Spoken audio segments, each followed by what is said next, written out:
The blood trail stretched behind Deacon Lawson like a scarlet ribbon on the dusty ground, marking his desperate journey across the unforgiving Arizona territory.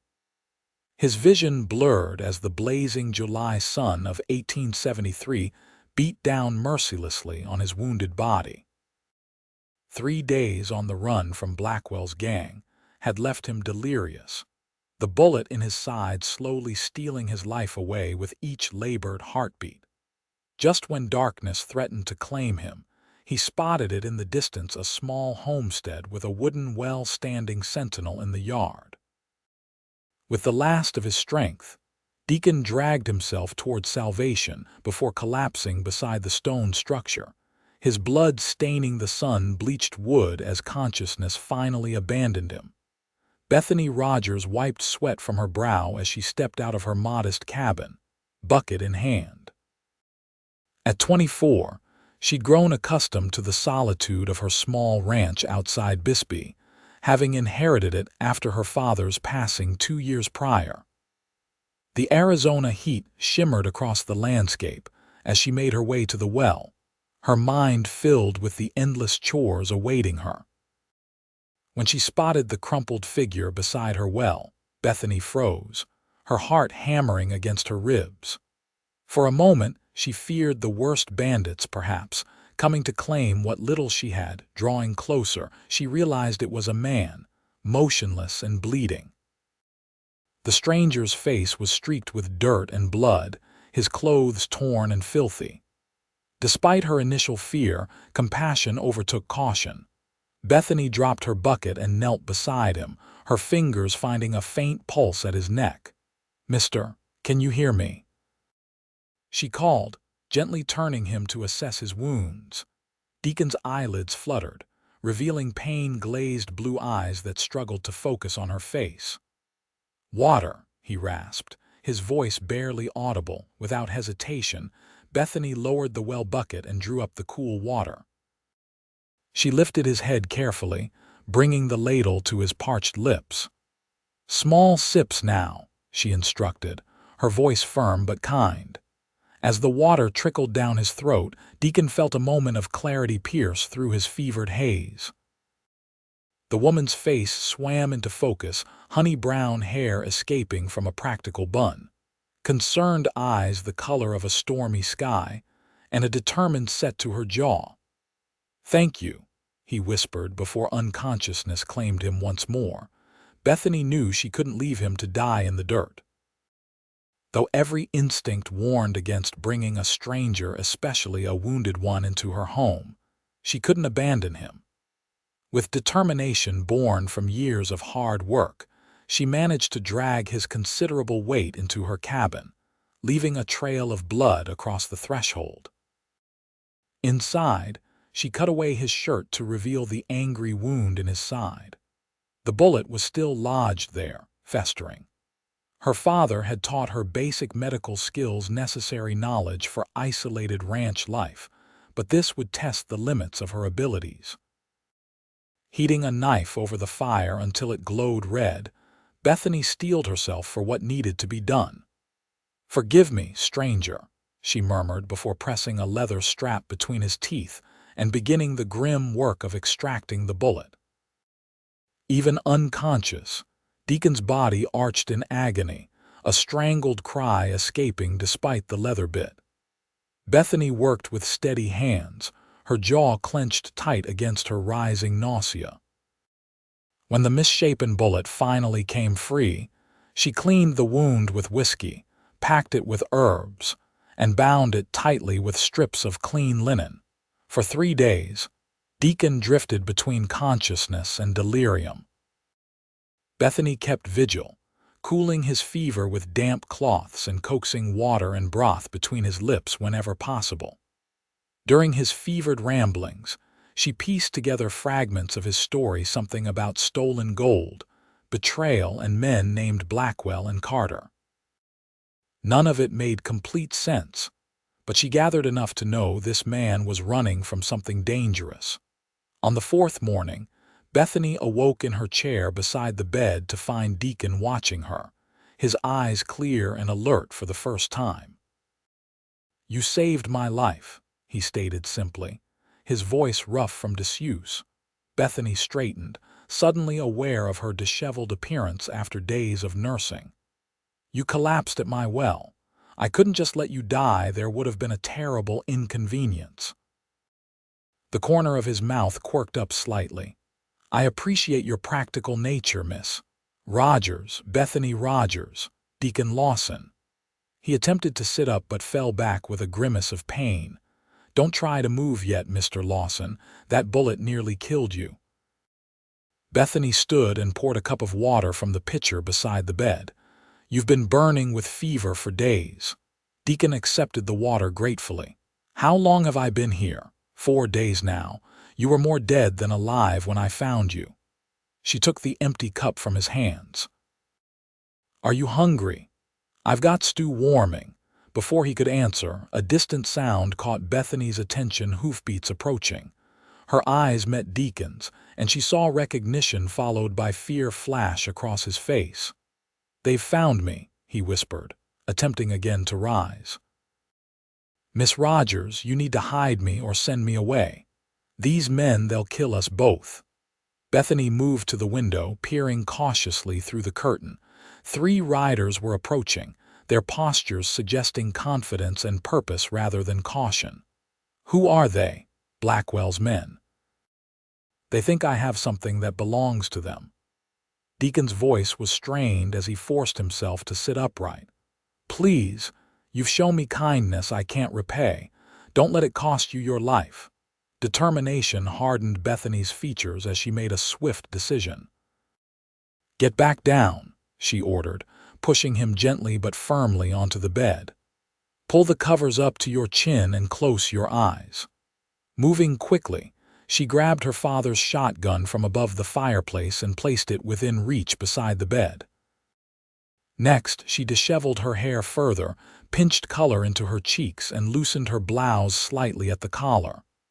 "What are you doing?" Deacon asked, bewildered by her actions. "Saving both our skins, hopefully." Bethany glanced out the window again. The riders were almost at her gate. "If they ask, you're my husband down with swamp fever. It's catching and deadly. Most men won't risk coming near." Before Deacon could protest, she hurried outside to meet the visitors, closing the cabin door behind her. She stood on her porch, one hand on her hip, the other shielding her eyes from the sun as the 3 men reined in their horses. "Afternoon, gentlemen," she called, infusing her voice with a weariness that wasn't entirely feigned. "Something I can help you with." The leader, a hard-faced man with a scar crossing his left cheek, tipped his hat. "Afternoon, madam. Name's Carter. We're looking for a man who might have passed this way. Tall fellow, dark hair, probably wounded." Bethany shook her head. "Haven't seen anyone like that. Been too busy caring for my husband to notice much else. He's down with swamp fever, brought it back from a cattle drive to Louisiana." She lowered her voice conspirationally. "Doctor says it's catching. Already lost 2 farmhands to it last week." Carter's eyes narrowed suspiciously, but his companions shifted uneasily in their saddles. "Mind if we take a look around?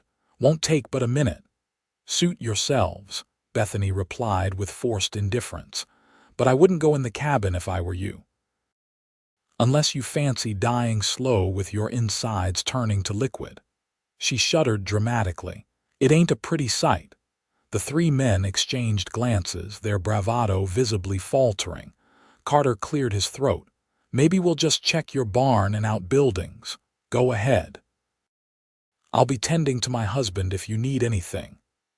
Bethany turned and walked back inside, praying her ruse would work. Inside, she found Deacon watching her with a mixture of amazement and concern. "They're checking the outbuildings," she whispered, "but I don't think they'll come in here." "That was either the bravest or the most foolish thing I've ever witnessed," Deacon murmured. "Let's hope it was brave and not foolish," Bethany replied, taking up her position by the window to watch the men search her property. After what felt like an eternity, the riders remounted and approached the cabin once more. Bethany stepped outside, maintaining her weary, slightly disheveled appearance. "Find what you were looking for?" she asked. Carter shook his head, clearly frustrated. "No, madam. If you do see the man we described, he's dangerous. Stole something valuable from my employer. There's a reward for information leading to his capture." "How much of a reward?" Bethany asked, allowing greed to color her voice. $500, Carter replied, studying her reaction. Bethany let out a low whistle. "That's a fair sum. I'll certainly keep an eye out, though, with my husband's condition." She trailed off with a helpless gesture. "Where's the next nearest homestead?" Carter asked. "Taylor Place is about 10 miles east. Then there's Bisbee, another 5 miles beyond that." Bethany pointed in the direction they should go. With reluctant nods, the men turned their horses and rode away. Bethany remained on the porch until they disappeared from sight before rushing back inside, her legs suddenly weak with relief. Deacon was sitting up, his face pale but determined. "You shouldn't have risked yourself for me." "I don't take kindly to men threatening to search my home," Bethany replied, setting the shotgun back in its place. "Besides, I've invested too much time keeping you alive to let them kill you now." Despite the gravity of the situation, Deacon found himself smiling. "I'm beginning to think you're not like most women, Miss Rodgers. Most women haven't had to run a ranch alone in the Arizona territory," she replied matter-of-factly. "Now, are you going to tell me why those men want you dead, or should I have let them take you?" Deacon's smile faded as he shifted uncomfortably. "It's a long story." "I've got time," Bethany said, settling into the chair beside his bed. "And you're not going anywhere for a while." With a resigned sigh, Deacon began his tale. He'd been working as a deputy marshal in Tucson when he uncovered evidence that the town's respected businessman, Edmund Blackwell, was actually running a sophisticated operation stealing Army payrolls and mining shipments. When Deacon gathered enough evidence to make an arrest, he discovered his own superior, Marshal Williams, was on Blackwell's payroll. "I was ambushed on my way to the territorial governor with the evidence," Deacon explained. "Williams himself put a bullet in me, but I managed to escape. I've been running ever since, trying to stay alive long enough to get the evidence to someone who can't be bought." "And where is this evidence now?" Bethany asked.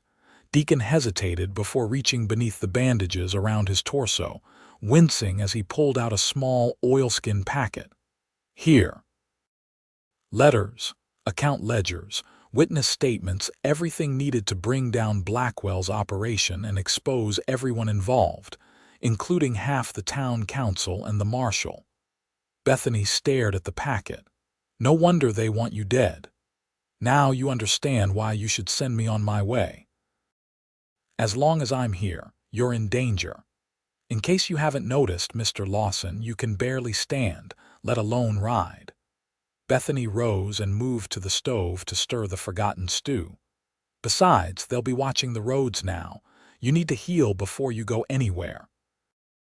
"They'll come back," Deacon warned. "Probably," Bethany agreed. "But next time we'll be better prepared." Over the next 2 weeks, Deacon gradually regained his strength under Bethany's care. The wound in his side slowly knitted together, though it remained tender and limited his movement. During this time, they fell into a comfortable routine. Deacon insisted on helping with whatever tasks he could manage from inside the cabin, mending tack, cleaning tools, and even teaching Bethany to play checkers in the evenings. They shared stories by lamplight, Bethany of her childhood on the ranch with her father, learning to rope cattle and shoot straight. Deacon of his years riding with the Texas Rangers before becoming a deputy marshal. Despite the circumstances, they found moments of laughter and companionship that neither had experienced in a long time. One evening, as they sat on the porch watching the sunset paint the desert in shades of gold and crimson, Deacon turned to study Bethany's profile. Why did you never marry?" He asked softly. "A woman like you, capable, intelligent, beautiful, surely you had suitors." Bethany's expression remained impassive, though a faint blush colored her cheeks. "There were a few interested men over the years. None who understood that this ranch is part of who I am, not just something to be tolerated or taken over." She glanced at him. "What about you? No wife waiting somewhere worrying?" "No," Deacon replied, his gaze returning to the horizon. "The life of a lawman doesn't lend itself to permanence. I told myself there would be time for that later, after I'd done some good in the world." A rueful smile touched his lips. "Now I'm not sure I'll live long enough to find out." "Don't talk like that," Bethany admonished. "You're getting stronger every day." "Strong enough to leave soon," Deacon observed. "I need to get this evidence to the territorial capital before Blackwell can expand his operation further or disappear with his fortunes." The thought of Deacon leaving sent an unexpected pang through Bethany's chest. In the short time he'd been with her, his presence had filled a loneliness she hadn't fully acknowledged before. The cabin felt warmer somehow, the endless work less daunting with someone to share stories and meals with at day's end. "Where will you go after?" she asked, trying to keep her tone casual. "Assuming the governor acts on your evidence and Blackwell is brought to justice." Deacon was quiet for a long moment. "I haven't thought that far ahead. My badge won't mean much after exposing corruption in our ranks. Might be time to try something new." He looked at her directly. "What would you say to a ranch hand? I'm handy with horses, decent with cattle, and I make a fair pot of coffee." Before Bethany could respond, the distant sound of approaching riders shattered the peaceful evening. They both tensed, exchanging alarmed glances. "Get inside," Deacon said, rising stiffly to his feet. "Could be innocent travelers, but I doubt it." They retreated into the cabin, Bethany retrieving her shotgun while Deacon checked the loading of his revolver, which she had cleaned and kept ready for him. Peering cautiously through the window, they counted 5 riders approaching more than before, and moving with deliberate speed. "It's Carter," Deacon confirmed grimly. "And it looks like he brought Blackwell himself this time." He pointed to a distinguished-looking older man riding a magnificent black stallion. "They're not falling for the swamp fever story again," Bethany stated, her mind racing. "We need a different plan." Deacon reached a decision. "There's no time for you to escape. I'll go out and face them, draw them away from the cabin. Once they're gone, you ride for Bisbee and find Deputy Cooper. He was never on Blackwell's payroll as far as I know. Give him the evidence." "That's suicide," Bethany protested. "There are 5 of them and one of you, and you're still healing." "Better than both of us dying here," Deacon replied, his expression resolute. "I won't have your blood on my hands, Bethany." The use of her first name made her heart stutter, but she steeled herself against the emotion. "And I won't watch you sacrifice yourself needlessly." She moved to the back wall and pulled away a small rug, revealing a trapdoor. "Root cellar. My father built it big enough to store supplies for winter and to hide in if Apache raiders came. They won't find you here." Deacon shook his head. "I'm not hiding while you face them alone." "You're not," Bethany countered, already gathering the oilskin packet of evidence. "You're protecting the evidence that can bring these men to justice. I'm just going to stall them." She thrust the packet into his hands. "Now get down there and be quiet, no matter what you hear." The riders were almost at the gate. With no time to argue further, Deacon reluctantly descended into the cramped cellar. 10 minutes, he warned. "If they're not gone in 10 minutes, I'm coming out, evidence be damned." Bethany nodded and closed the trapdoor, replacing the rug just as a commanding knock sounded at the door. Taking a deep breath, she set her shotgun aside, visible but not in hand, and opened the door with a confused expression.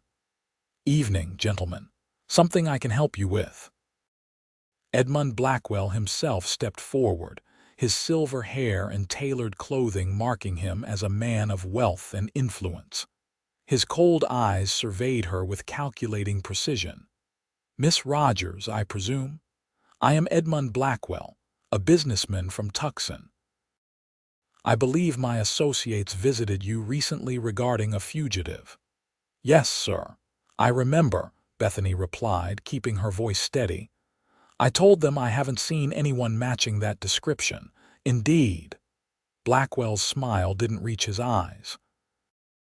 "However, we've received information suggesting otherwise. A traveler reported seeing a wounded man being dragged into this very cabin some weeks ago. Curious that you failed to mention this." Bethany's mind raced. Someone must have seen her helping Deacon that first day. "That would have been my cousin Daniel," she improvised. "Threw himself from a horse and broke his collarbone. He recovered and left for California last week." Carter stepped forward, his hand resting suggestively on his holstered pistol. "Mind if we come in and look around, just to be thorough?" Bethany hesitated, knowing refusal would only confirm their suspicions. "I suppose that would be all right, though I don't appreciate strangers invading my home." She stepped aside, heart pounding as the men entered. Blackwell remained near the door while Carter and two others began searching the cabin, overturning furniture and opening cabinets with little regard for her possessions. The fourth man remained outside, watching the perimeter. "You're making quite a mess of my home, Mr. Blackwell," Bethany observed, struggling to maintain her composure as they neared the area concealing the trapdoor. "My apologies for the inconvenience," Blackwell replied without sincerity. "We're looking for a dangerous man, a thief, and a murderer. Surely you understand the importance of bringing such a person to justice." One of the men kicked aside the rug covering the trapdoor, revealing the wooden outline. "Boss, look here." Bethany's blood ran cold as Carter moved to investigate, a triumphant gleam in his eyes. "Well, well. What's this, Miss Rodgers? A hidden compartment in your floor?" "It's just a root cellar," she replied, her voice betraying a slight tremor. "For storing preserves and potatoes." "Open it," Blackwell ordered. Before anyone could move, the sound of galloping hooves and shouting erupted outside. The man who had been keeping watch burst through the door. "Riders coming. At least a dozen, looks like the cavalry." Confusion and alarm rippled through the room. Blackwell moved swiftly to the window, his expression darkening as he confirmed the approaching force. "Carter, we need to leave. Now." "But boss, the cellar, no time," Blackwell snapped. "If that's the cavalry, we can't be found here. We'll return after they've gone." The men hesitated only briefly before following their leader outside. Bethany stood frozen in disbelief as they mounted their horses and rode away at speed, taking a route that would avoid encountering the approaching riders. When they were out of sight, Deacon emerged from the cellar, his expression mirroring her confusion. "What in blazes is going on?" "Did you hear what they said about cavalry?" "I have no idea," Bethany admitted, moving to the window to observe the approaching riders. As they drew closer, her confusion only deepened. "That's not the cavalry, that's my neighbors." Indeed, riding into her yard was a collection of nearby ranchers and farmers, led by the burly figure of Douglas Taylor from the neighboring property. At least 15 men in all, some carrying rifles, others brandishing tools that could serve as weapons. Bethany hurried outside, Deacon following more cautiously behind her. "Mr. Taylor, what brings you all here?" Douglas Taylor dismounted, his weathered face breaking into a relieved smile. "Miss Rodgers, you're all right." "When young Billy said he saw men riding toward your place, men matching the description of those who have been terrorizing homesteads between here and Tucson, we gathered everyone we could find." His eyes narrowed as he noticed Deacon. "Who's this?" Before Bethany could answer, Deacon stepped forward, wincing slightly at the movement. "Deacon Lawson, Deputy U.S. Marshal, those men you just scared off are part of a criminal organization I've been investigating." Taylor's eyebrows shot up. "Marshal, eh? You don't look in any condition to be chasing criminals."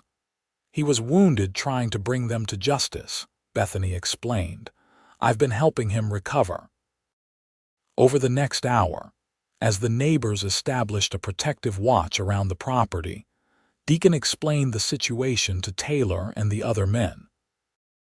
Most had heard rumors of payroll robberies and missing shipments, but hadn't connected them to Blackwell, whose reputation in the territory was carefully cultivated. "So this fancy businessman is behind all the trouble?"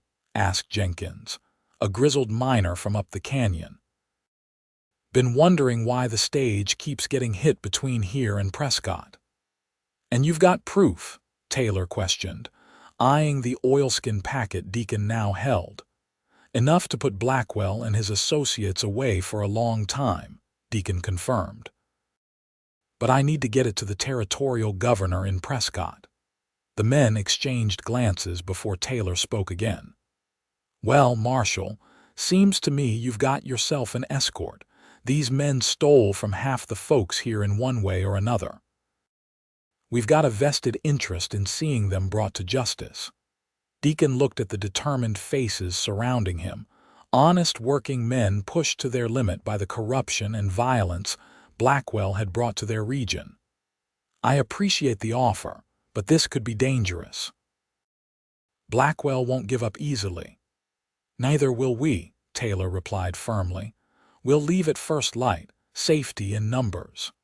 As the men dispersed to make preparations for the journey and set up a night watch around the property, Bethany pulled Deacon aside.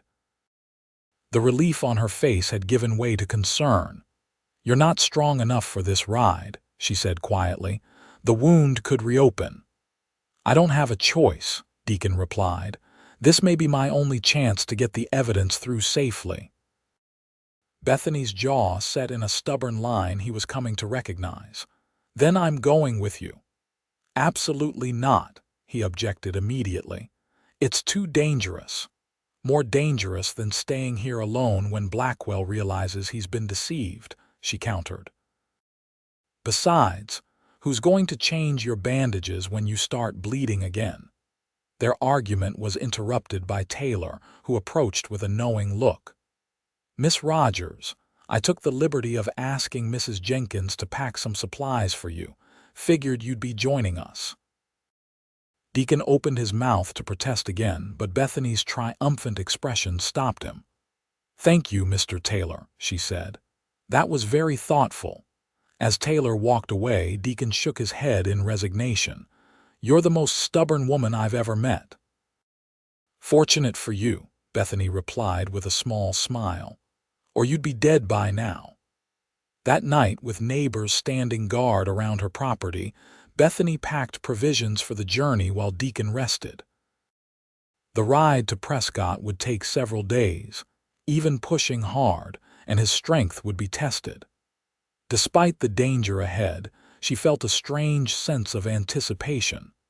This journey would determine not only Blackwell's fate, but perhaps her own future as well. Dawn broke clear and cool across the desert, casting long shadows as the party prepared to depart. 17 riders in all, Deacon, Bethany, and 15 local men determined to see justice done. Bethany had dressed practically in split riding skirts, a sturdy blouse, and a wide-brimmed hat, her shotgun secured in a saddle holster. Deacon, though pale, sat straight in his saddle, his marshal's badge pinned to his vest, a symbol of the authority he still represented, despite his superior's betrayal. "Stay in the middle of the group," he instructed Bethany as they mounted. "If there's trouble, find cover and stay down." "I can shoot better than half the men here," she reminded him. "That doesn't mean you should have to," Deacon replied softly. They rode northwest, taking a route that avoided the main roads where Blackwell's men might be watching. The journey was arduous, the terrain alternating between rocky passes and open desert. Bethany kept a close eye on Deacon, noting the tightness around his eyes that betrayed his pain, though he never complained. By midday, dark clouds gathered on the horizon, promising the sudden violent storms common to the territory in summer. Taylor rode up alongside them, gesturing toward a cluster of buildings in the distance. San Pedro Trading Post, he explained. Run by the Reynolds family, good folks. We can shelter there until the storm passes. The trading post consisted of a general store with attached living quarters, a small stable, and a couple of outbuildings. The Reynolds, an older couple with their adult son, welcomed the group warmly, offering shelter and hot coffee as the first raindrops began to fall. Inside the crowded store, Bethany helped Deacon to a chair in the corner, away from curious eyes. "Let me check your bandages," she insisted quietly. Despite his protests about impropriety, she carefully opened his shirt to examine the wound. A small amount of fresh blood stained the bandage, but the stitches were holding. "You're pushing yourself too hard," she murmured as she applied a fresh dressing. "We need to reach Prescott before Blackwell figures out where we're headed," Deacon replied, wincing as she tightened the bandage. "He has men all over the territory." "You won't help anyone if you bleed to death on the trail," Bethany countered. Their quiet argument was interrupted by young Reynolds rushing into the store, his expression urgent. "Riders coming. 6 men, heavily armed. Don't look friendly." Taylor immediately took charge, positioning the men at windows and doorways. "Could be coincidence," he said, though his tone suggested he didn't believe it. Deacon struggled to his feet. "Not likely. Blackwell must have men watching all the routes to Prescott." He turned to Bethany. "I need the evidence packet." She handed it to him reluctantly, watching as he approached Reynolds. "Is there a back way out of here?" Reynolds nodded.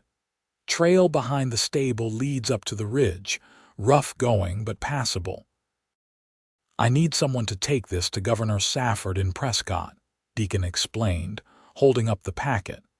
"If those are Blackwell's men, they're after me and this evidence. We need to ensure it gets through even if they take us." Young Reynolds stepped forward. "I know these mountains better than anyone. I can get through." Deacon hesitated only briefly before handing him the packet. "Tell the governor it comes from Deputy Marshal Deacon Lawson. Everything he needs to know is inside." As Reynolds slipped out the back, the approaching riders drew up in front of the trading post. Through the rain-streaked windows, Bethany could see Carter among them, his scarred face twisted in a triumphant smile as he dismounted. "We know you're in there, Lawson," he shouted above the rain. "Come out and maybe the rest of these folks don't have to die today," Taylor spat on the floor. 6 against 16, I like those odds." "They don't know our numbers," Deacon pointed out. "We can use that to our advantage." The next few minutes were a blur of activity as they prepared for the confrontation.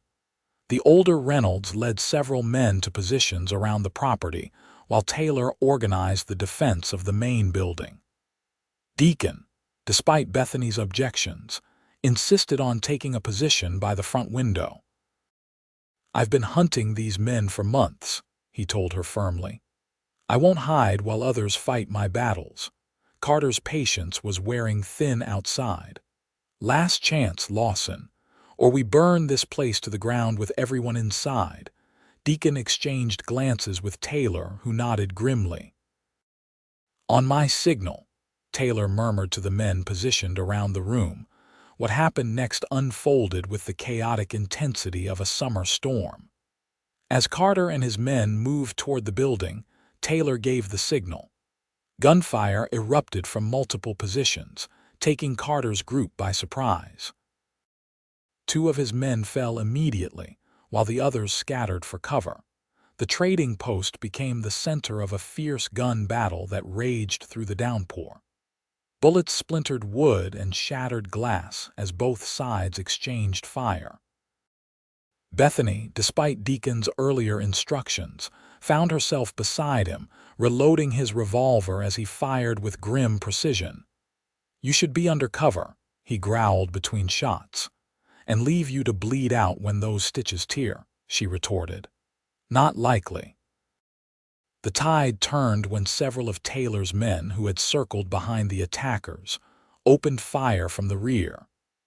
Caught in a crossfire, Carter's remaining men were quickly subdued. Carter himself made a desperate break for the horses, but Deacon's bullet found his leg, sending him crashing to the mud. When the gunfire finally ceased, 3 of Carter's men lay dead, 2 were wounded, and Carter himself sat slumped against a hitching post, clutching his bleeding thigh and glaring hatred at Deacon as he emerged from the trading post. "It's over, Carter," Deacon said, keeping his revolver trained on the man. "Where's Blackwell?" Carter spat blood. "Go to hell, Lawson." "He's probably halfway to Mexico by now," Deacon guessed. "But we've got his ledgers, his correspondence, and now we've got you. One way or another, his operation is finished." While Taylor's men secured the prisoners, Bethany checked the defenders. Miraculously, none had been killed, though 3 had sustained minor wounds. Deacon himself was pale and unsteady, his bandages now soaked with fresh blood from the exertion. "Sit down before you fall down," Bethany ordered, guiding him to a chair. As she tended to his reopened wound, young Reynolds returned, breathless but triumphant. "Met a cavalry patrol on the ridge," he reported. "Lieutenant Walsh and 20 men. They're on their way down now." Sure enough, within the hour, blue-uniformed cavalry soldiers arrived at the trading post. Lieutenant Walsh, a crisp, efficient young officer, quickly took charge of the prisoners and listened with growing interest to Deacon's account of Blackwell's operations. "We've been after these payroll thieves for months," Walsh confirmed. "Had no idea Blackwell was behind it all. The Army will be very interested in this evidence, Marshal." "It needs to go to the territorial governor," Deacon insisted. "This goes beyond Army payrolls. There's corruption in the Marshal's office itself." Walsh nodded his understanding. "We'll escort you to Prescott ourselves. These men have killed soldiers. The Army has a vested interest in seeing them brought to justice." With the cavalry's arrival, the immediate danger had passed. The storm cleared as suddenly as it had arrived, leaving a fresh, washed landscape under a brilliant blue sky. The injured were tended to, the dead buried, and preparations made for the journey to Prescott the following morning. That evening, Bethany found Deacon sitting on the trading post's porch, watching the sunset paint the distant mountains in gold and purple. She settled beside him, her shoulder brushing his. "The lieutenant says we can reach Prescott in 2 days with their escort," she said. Deacon nodded, his expression thoughtful. "And then it's over. My testimony, the evidence, it should be enough to bring down Blackwell and everyone connected to him." "What will you do afterward?" Bethany asked, the question that had been hovering between them for days. Deacon turned to look at her directly. "That depends on whether a certain stubborn rancher still needs a hand with her cattle." Bethany's heart quickened. "The position remains open," she replied carefully. "Though I should warn you, the owner is demanding. Expects a full day's work for a day's pay." "I've heard she's worth the effort," Deacon said softly, his hand finding hers on the weathered porch boards. They sat in companionable silence as darkness fell, both aware that something fundamental had shifted between them. The danger wasn't completely past. Blackwell remained at large, but for the first time in weeks, the future held more promise than peril. The journey to Prescott proceeded without incident, the cavalry escort deterring any remaining members of Blackwell's gang who might have considered an ambush.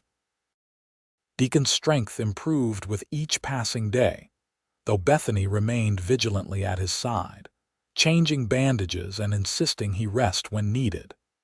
They arrived in the territorial capital on a bustling afternoon, the streets filled with the commerce and activity of a growing frontier city. Lieutenant Walsh escorted Deacon directly to the governor's office, while Bethany waited anxiously outside, aware that his testimony would shape not only Blackwell's fate, but the future of law enforcement throughout the territory. 2 hours later, Deacon emerged from the governor's office, exhaustion evident in his face but satisfaction in his eyes. "It's done," he told her as they walked slowly down the street. "Governor Safford is sending telegrams to Tucson and all county seats. Arrest warrants are being issued for Blackwell, Marshal Williams, and a dozen others. Army patrols are being dispatched to watch the borders in case Blackwell tries to flee to Mexico." "You did it," Bethany said, pride warming her voice. "After all this, justice will be served." "We did it," Deacon corrected. "I'd have died at your well if not for you." The governor insisted they remain in Prescott until Blackwell was apprehended, arranging accommodations for them at the Palace Hotel, separate rooms, of course, with Bethany's reputation carefully preserved. For 3 days, they explored the city together, Deacon gradually regaining his strength as they wandered through shops and watched the territory's government at work. On the 4th morning, news arrived via telegraph. Edmund Blackwell had been captured trying to cross into Mexico. The evidence provided by Deacon had already led to the arrest of Marshal Williams and several town officials in Tucson. The conspiracy was unraveling rapidly, exposing corruption that reached further than even Deacon had suspected. Governor Safford summoned Deacon that afternoon, offering him a position as special investigator for the territorial government, tasked with rooting out remaining corruption in local law enforcement. "It's an important position," Deacon explained to Bethany as they dined that evening in the hotel restaurant. "Good pay, respect, a chance to finish what I started." Bethany studied his expression carefully. "Is that what you want?" Deacon was silent for a long moment, turning his wine glass slowly between his fingers. "A month ago, I would have accepted without hesitation. It's the kind of position I've worked toward my entire career." He looked up, meeting her eyes. "Now I find my priorities have changed." "Because of a bullet wound?" Bethany asked softly. "Because of the woman who healed it," he replied. "I told the governor I needed time to consider his offer." The following morning, they began the journey back to Bisbee, accompanied by a small cavalry escort as a precaution, though the threat from Blackwell's organization had largely dissolved. As they traveled, the rhythm of the trail created a space for contemplation and conversation, unlike the urgent discussions of their previous journey. "My father always said the land chooses its people, not the other way around," Bethany reflected as they rode side by side, the escort maintaining a respectful distance ahead and behind. When he first came to Arizona, he only meant to stay long enough to earn money for a better place. 25 years later, he died on the same land he claimed as a young man. "Do you believe that?" Deacon asked. "That the land chooses?" Bethany considered the question seriously. "I believe we find the places that reflect something inside us. For my father, it was the challenge, the untamed quality that matched his spirit. For me," she gestured at the sweeping desert landscape around them, "there's an honesty to this land. It doesn't pretend to be easy or forgiving, but it rewards those who understand its nature." "And what about people?" Deacon pressed. "Do they choose each other, or is that fate as well?" Their eyes met, the question hanging in the air between them, weighted with meaning beyond the philosophical. "I think," Bethany said carefully, "that sometimes people recognize something in each other, the same way they might recognize something in a landscape. a reflection of something they need or want or already have inside themselves. Deacon nodded thoughtfully. When I collapsed at your well, I was looking for water to save my life. I found that and more. The remainder of the journey passed in comfortable conversation interspersed with companionable silence. By the time they reached Bethany's ranch, a decision had crystallized in Deacon's mind. The cavalry escort departed after ensuring the property was secure, leaving them alone for the first time in days. Standing on the porch of her cabin in the golden light of late afternoon, Bethany felt a curious mixture of homecoming comfort and nervous anticipation. "It seems smaller somehow," she observed, looking around the familiar yard. "After everything that's happened." "The world gets bigger once you've seen more of it," Deacon replied, setting down their bags. "Makes coming home all the more important." The word home hung in the air between them, its meaning uncertain yet hopeful. That evening, after they had settled back into the cabin, Deacon joined Bethany on the porch as the stars began to appear in the darkening sky. He held something in his hand, a folded paper that he turned repeatedly between his fingers. "I received this before we left Prescott," he said finally, holding it out to her. "My official commendation from the governor, along with the offer of the investigator position. Full details, salary, duties." Bethany took the paper but didn't open it. "Have you made your decision?" "I have." Deacon took a deep breath. "I'm going to decline." Surprise flickered across Bethany's face. "But this is what you've worked for, a chance to make a real difference." "There are different ways to make a difference," Deacon replied. "The governor also mentioned that the marshal position in Bisbee will soon be vacant. It's a smaller job, less prestigious, but closer to home," Bethany suggested, her voice barely above a whisper. Deacon nodded, his eyes never leaving hers. "If home is where I hope it might be." In the silence that followed, Bethany felt the weight of the moment, the culmination of weeks of shared danger, mutual reliance, and growing affection that had transformed into something deeper neither had fully acknowledged until now. "When I found you at my well," she said at last, "I thought I was saving a stranger's life. I didn't expect that stranger to save something in me I didn't know needed saving." "What was that?" Deacon asked softly. "The part that believed I was better off alone." Bethany's voice wavered slightly. "The part that thought independence meant never needing anyone." Deacon moved closer, taking her hand in his. "Bethany Rodgers, I came to your well dying of thirst, but your water quenched more than just that. You gave me back my faith in justice, in people, in possibilities I'd stopped believing in." "Like what?" she asked, her heart racing at his proximity. "Like the possibility of finding home in a person as much as in a place." His free hand gently touched her cheek. "I know it's soon we've known each other under extraordinary circumstances, but I've never been more certain of anything. I love you, Bethany." The words, simple and direct like the man himself, filled the space between them with possibility.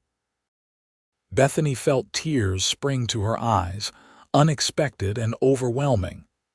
"I thought I was content with my life," she whispered, "until you showed me how much more it could contain."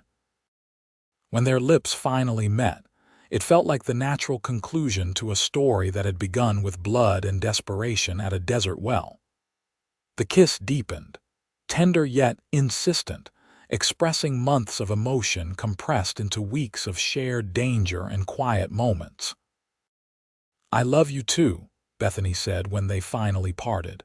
"And yes, this ranch could use a marshal for a neighbor, especially one who makes decent coffee." Deacon laughed, the sound rich and unburdened in a way she hadn't heard before. "I think the marshal might prefer to be more than just a neighbor, if the lady of the ranch is amenable." "The lady might be persuaded," Bethany replied with a smile. Under the vast Arizona sky, filled with more stars than either had ever taken time to notice before. They made plans for a future neither had imagined when fate or chance or providence had brought a wounded lawman to a lonely woman's well. In the months that followed, their lives underwent a transformation as natural and gradual as the changing seasons. Deacon accepted the position as Marshal of Bisbee, quickly earning the respect of the townspeople with his fair-minded approach to law enforcement and his key role in bringing down Blackwell's organization. The trials made headlines across the territory, with Deacon's testimony sending Blackwell, Williams, and their associates to prison for terms that would ensure none ever threatened the territory again. Bethany continued running her ranch, though now with Deacon's help in the evenings and on his days off. Together, they expanded the operation, adding more cattle and improving the irrigation system to support a larger vegetable garden. The cabin gradually transformed as well. Deacon built a larger porch where they could sit in the evenings, and room by room, his possessions integrated with hers until the distinction between his and hers faded into theirs. On a perfect spring day in 1874, less than a year after Deacon had collapsed at her well, they were married in Bisbee's small church. Taylor gave the bride away, and many of the men who had ridden with them to Prescott attended, along with what seemed like half the town. Governor Safford himself sent a silver serving set as a wedding gift, along with a personal letter commending their courage and service to the territory. After the ceremony, they hosted a celebration at the ranch, with tables set up under the cottonwood trees and lanterns hanging from the branches as dusk fell. When the last guests had departed, they stood together on the porch of what was now truly their home. "Happy, Mrs. Lawson?" Deacon asked, his arms encircling her waist from behind as they gazed at the star-filled sky. "More than I ever thought possible," Bethany replied, leaning back against his chest, "though I'm still getting used to the name." "You could always keep Rodgers for the ranch," he suggested. "Rodgers Ranch has a good sound to it." Bethany turned in his arms to face him. "No, Lawson Ranch sounds right to me. Besides, soon enough there might be little Lawsons running around. They should know their name is on the land." Deacon's eyes widened. "Are you saying—" "Not yet," Bethany laughed at his expression. "But someday, perhaps someday soon." Their someday came the following spring, when their son Daniel was born, a healthy, robust boy with his father's blue eyes and his mother's determined expression from the very start. 2 years later, he was joined by a sister, Elizabeth, whose arrival coincided with the completion of a new, larger ranch house that Deacon had built adjacent to the original cabin. As the years passed, the Lawson family and their ranch prospered. Deacon continued serving as marshal until 1880, when he retired to focus entirely on the ranch and their growing family. By then, the Arizona Territory was changing rapidly. The railroad had arrived, bringing new settlers, new opportunities, and new challenges. Through it all, Deacon and Bethany remained constants in the community, respected figures whose story of courage and justice had become something of a local legend. Sometimes, visitors to the ranch would ask about the old well preserved and maintained even after a more modern water system was installed. Bethany would smile and say simply, "That well saved my husband's life once, and in saving him, it gave me mine." On warm evenings, long after the children were grown with families of their own, Deacon and Bethany could still be found sitting together on the porch, watching the sunset paint the desert in colors no artist could capture. Their hands would find each other, fingers intertwining with the easy familiarity of decades together. "Do you ever wonder," Bethany asked on one such evening, silver now threading through her honey-brown hair, lines of laughter and experience marking her still beautiful face. What would have happened if you hadn't found my well that day? Deacon, his own hair gone mostly gray but his blue eyes still sharp and clear, considered the question. I'd have died, most likely, or Blackwell would have won. And I'd still be alone, Bethany mused, thinking I preferred it that way. The land chooses its people, Deacon reminded her, quoting her father's wisdom from long ago. And sometimes, people find exactly what they need, exactly when they need it most. Even if it begins with a bullet wound and a desperate thirst, Bethany asked, smiling. Especially then, Deacon replied, raising her hand to his lips. Because your water quenched more than my thirst that day. It began everything that mattered. As the stars appeared one by one in the darkening sky, they sat in companionable silence, two lives inextricably woven together by fate choice, and a love that had begun at a desert well, where a wounded cowboy had found not only water for his parched throat, but healing for his wounded soul in the arms of a woman who discovered that independence and love could exist side by side, strengthening rather than diminishing each other. The Lawson Ranch remained a landmark in the region for generations, and long after Deacon and Bethany were gone, their descendants maintained the old well, marked with a simple plaque that read, "Here began a love that water quenched but never extinguished." Deacon and Bethany Lawson, united in life and legacy, 1873.